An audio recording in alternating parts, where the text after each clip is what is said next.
Do you want to see message request on Twitter X? You can view message request on X with just a few simple steps. Before we begin, please like this video and subscribe to our channel. I've also included some helpful tools and apps in the description, so be sure to check them out. To see message requests on your X account, first, open the X app on your mobile device.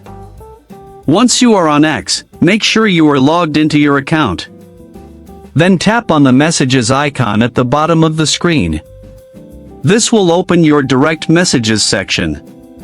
Now, look for the option menu at the top right of the screen. A pop-up menu will open. From here, select Requests option.